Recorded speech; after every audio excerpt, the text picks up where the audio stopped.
कौमी नायब सदर ऑल इंडिया कांग्रेस किसान मोर्चा कोदंडरेड्डी और सीनियर कायद कांग्रेस पूनम प्रभाकर ने आज किसानों के अराजियात के तहफ़्फ़ुज़ को लेकर सीएम के सेक्रेटरी से मुलाकात करते हुए एक मेमोरेंडम हवाले किया।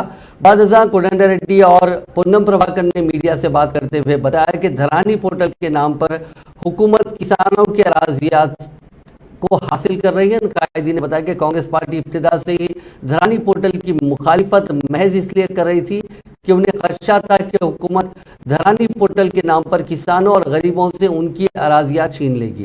उन कायदी ने हुकूमत से मुतालबा किया कि वो फौरी तौर पर धरानी पोर्टल को बर्खास्त करे।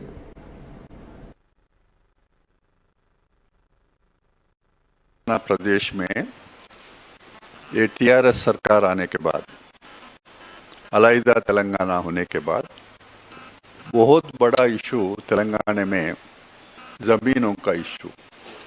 यहाँ जमींदार थे, जागीरदार भी थे। इंदिरा गांधी ने लैंड रिफॉर्म्स लाई, गरीबों को लाखों एकड़ जो है बंटवारा किया। इतना जो है बड़ा इशू यहाँ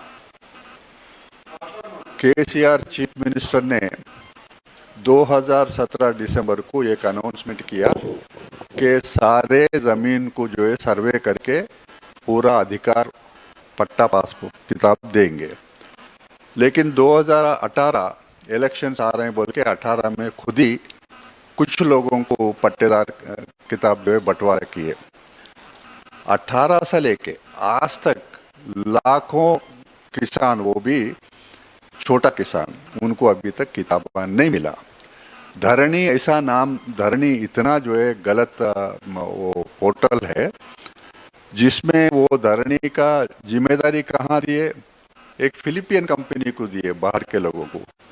हमारे तेलंगाना में पहले से भी निज़ाम सरकार के ज़माने से आज तक भी रेवेन्यू रिकॉर्ड्स का जो है देख रेख करने का जिम्मेदारी CCLA रेवेन्यू बोर्ड को रहता है।